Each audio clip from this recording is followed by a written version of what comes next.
So 2019 was the first year that I've actually filmed myself GoPro anything of myself actually fishing, and I was a little nervous about how it would go coming into the season since I just never done it before. It was part of the AFTCO Bass Boot Camp deal was to film both divisions of what was then the Costa FLW series, now the Toyota series, and what I ended up kind of doing was going back, and it was really useful to me because I go back through the film and then realize, well, why did I do that? Why did I do that? And one of the things that really stuck out to me was I really sucked when it came to the net. You can use a net in that level of tournaments. In the Bassmaster Opens next year, I cannot use a net. But, all the team tournament stuff, all the BFLs, locals, stuff like that, you can still use a net in.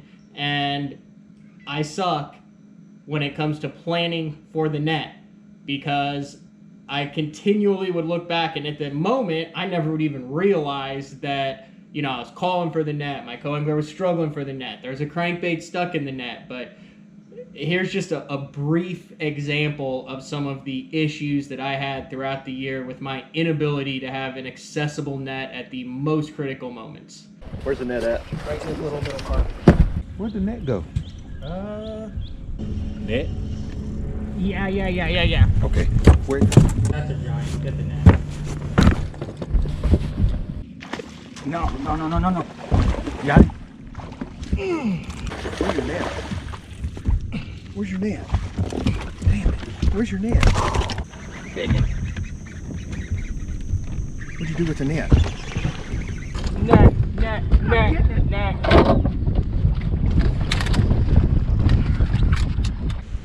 There's a big one. Net.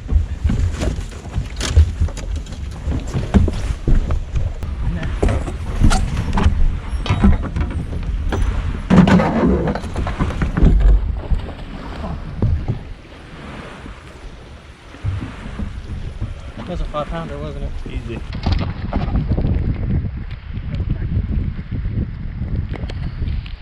Net. Don't point that up. Get him. Got him?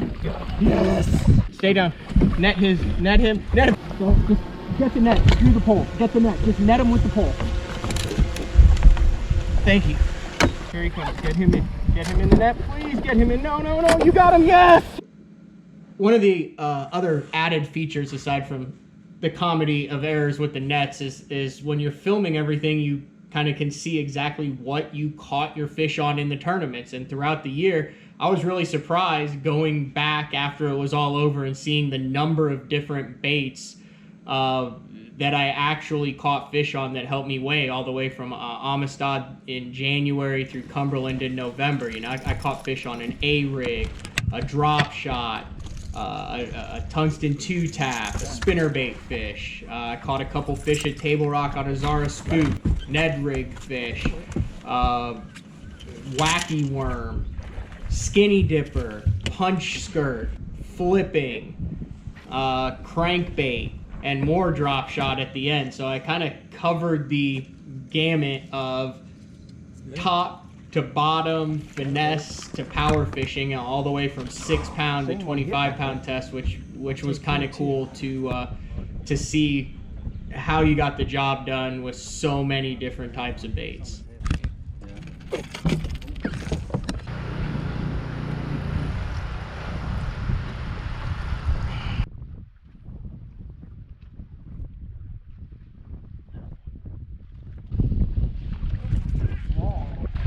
Look at how he got that rock crawler.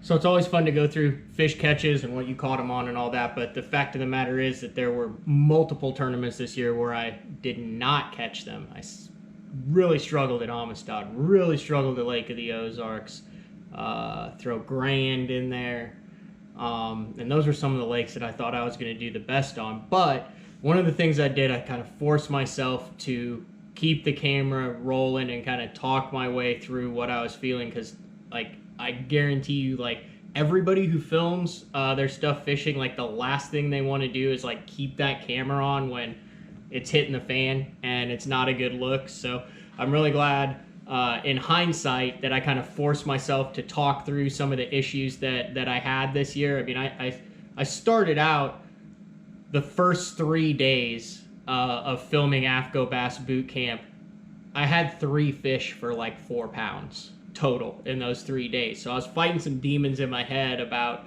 man, I got 5 or 6 more tournaments of this stuff that I've got to film. But looking back on it as I go into the 2020 season, I'm really glad I kind of filmed some of those moments and kind of was able to go back and reflect and talk through what I think I did wrong, what my reasoning was, why I did it, to capture that disappointment. And I think towards the end of the year, I made some decisions that really were because I forced myself to kind of look at the low points of the year. So going into 2020, I'm going to continue to make it a point to talk through the difficult times on the water, post-tournament, during a tournament, during practice when you're not catching them, because I think you can really learn a lot from that.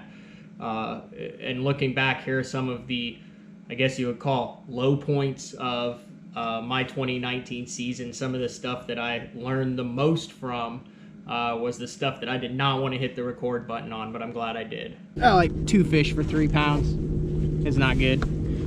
Yeah, this is a rough day. How'd you do? I got my ass kicked. Yeah? Like What place you come in? 119th out of 130. It's 11:15. We each have 1. The water really cleared up in this area where I caught them on Monday. Pretty disappointed, trying to decide whether to stay in here or 45-minute boat ride later. 1 fish. It's hard to believe there were 60 guys that had a worse day than me, but it happened. I wish I had some profound realization about what I need to do tomorrow. I'm gonna fish. I'm gonna start where I started because we caught 2 keepers out of there. I don't know. I really don't. I have no idea what I'm gonna do today.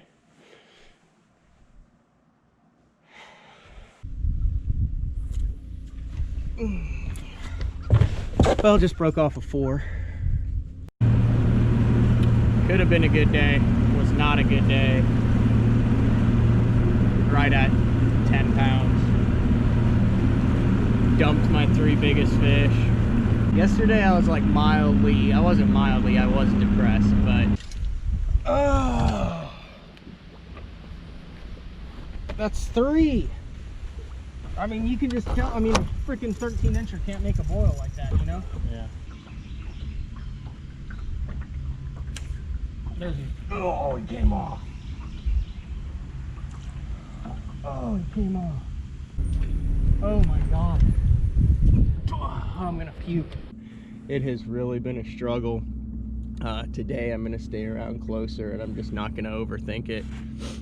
I'm obviously still optimistic. I'm just gonna put myself in an area that I know has fish, put the trolling motor down and fish. That's all I can do at this point. I'm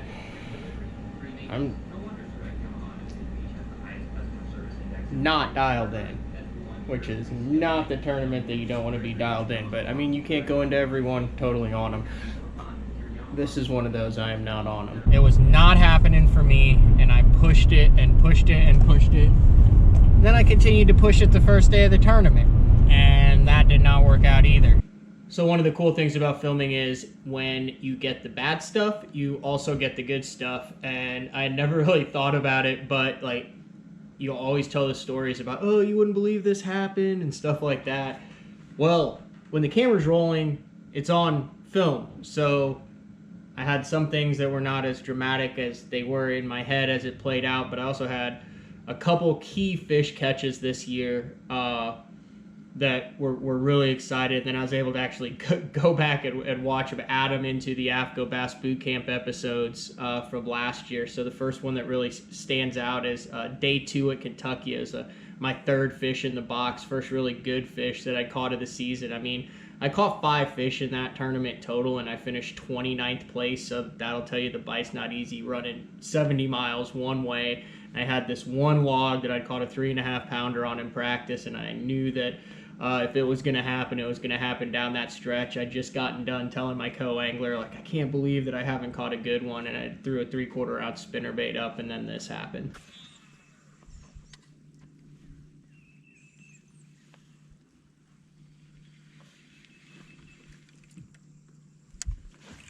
There's a big one.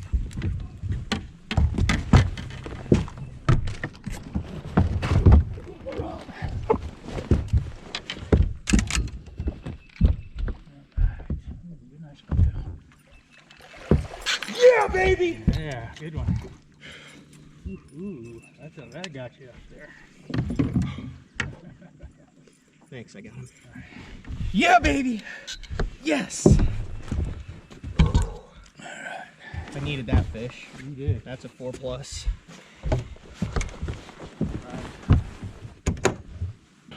So the second most memorable fish catch happened at Table Rock Lake on day 2. Had really struggled on day 1. Was sitting, I believe, in like 99th place, and knew I needed about 15 pounds. Really got on a good bite on the second day, and had 13 in the box with 20 minutes to go.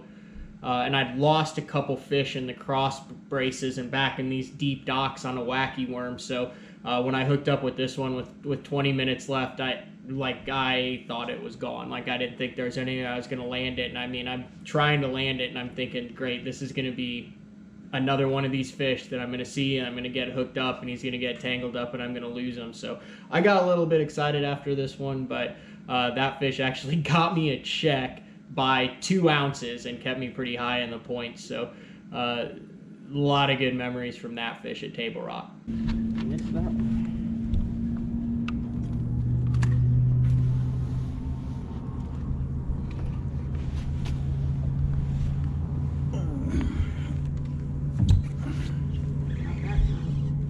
That's a giant. That's a giant. Get the net.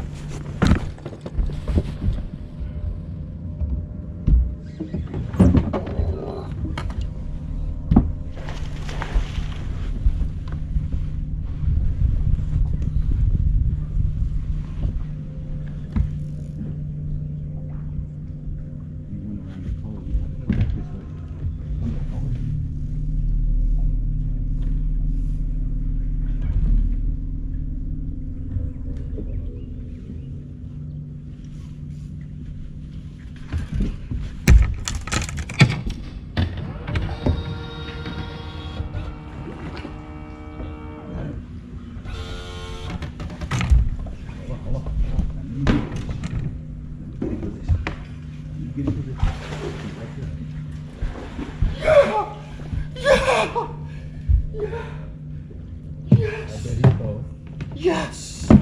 Yes! Yes! Yes! Did you guys just see that? Did you just see that? Yeah!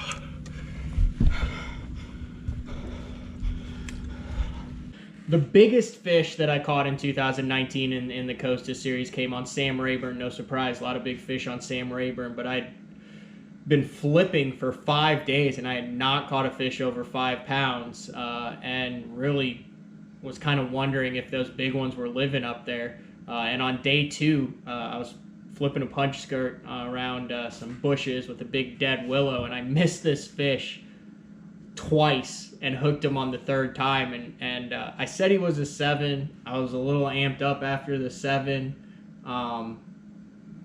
He was not a 7-pounder, he was a 6-pounder. And then Mark Jeffries had been giving me a hard time about how I celebrated the previous dock fish on Table Rock that you just saw, so that's why I said I hope my celebration wasn't as too excessive.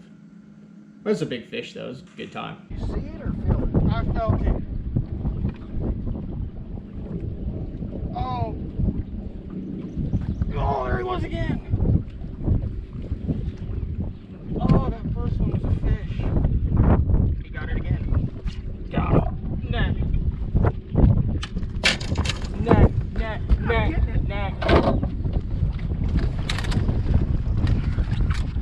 Oh my God! Oh my God! That's a 5. No, that's a 7+. Is it?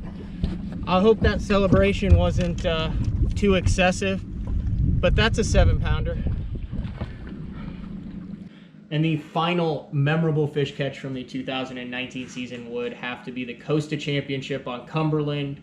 Was in third place going into the final day, had a shot to track down Andrew Upshaw, who I really didn't have a shot because he caught him on the final day too. But we had a 2-hour fog delay. It was a 40-minute run down there. I had an FLW camera boat and was on FLW Live too, so we're already 3 hours late, plus all of kind of the excitement of what else was going on. And I went down this one little stretch, and I told my co-angler, I said, man, if it's going to happen, it's going to happen down this stretch. And I literally put my drop shot down, picked up a Spro rock crawler, made one cast, and it was the biggest smallmouth that I caught in the 6 days that I fished on the lake. So that was a really memorable fish and a great kind of lasting memory for the 2019 season.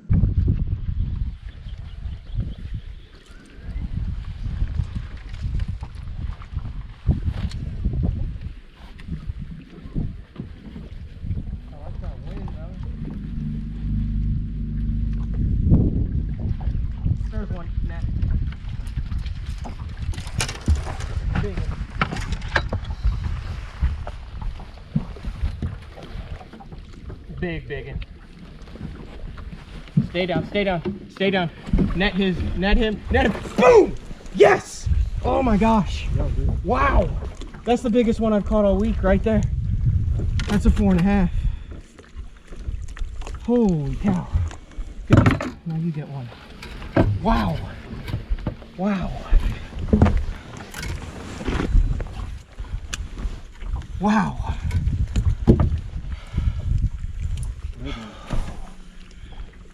I gotta breathe. I gotta remember to breathe here. Look how pretty that fish is. That looks like a northern fish. So there's kind of a recap of the 2019 season. Big thank you to AFTCO, American Fishing Tackle Company, who allowed me to fish the 2 divisions of the Costa Series as the AFTCO Bass Boot Camp angler. Could not have asked for a better experience as a whole from top to bottom. Learned a lot and am continuing to film going into the 2020 season. Obviously, I'm not the boot camp angler anymore, but AFTCO has stayed on board along with Big Bite Baits and Sunline and Denali Rods and the Bass Tank. And I guess I could throw BTL in because Jeffries is the one who lets me travel all over and fish these tournaments. So fishing the Bassmaster Central Opens, 4 tournaments, starts in April on, I always forget the name of that lake. It's in Dallas. What the heck is it? Why do I always forget the name of that lake? On Louisville. Starts in April on Louisville, goes to Neely Henry, Alabama, Arkansas River in Oklahoma, and then back to Sam Rayburn to close things out. Top 4 in the points go to the Bassmaster Elite Series. So I will be fishing the Central Opens as well as the Oklahoma Bass Nation, and then some local and regional stuff. So all the tournament footage from this year that I shoot at the Opens and all the other events that I fish, as well as behind the scenes stuff with me and Mark at BTL. Brad Hallman, who comes in for BTL, is going to be in a part of it too. It's all going to live on the Bass Talk Live YouTube channel. So that's where you can get it. Look for just regular updates throughout the year, and then a kind of extensive tournament videos, very similar to what it was with the AFTCO Bass Boot Camp for the 2020 season. I'm ready for it. I've been crappie fishing way too much. It's time to get the bass stuff back out, catch some green ones, some brown ones, and some spotted ones.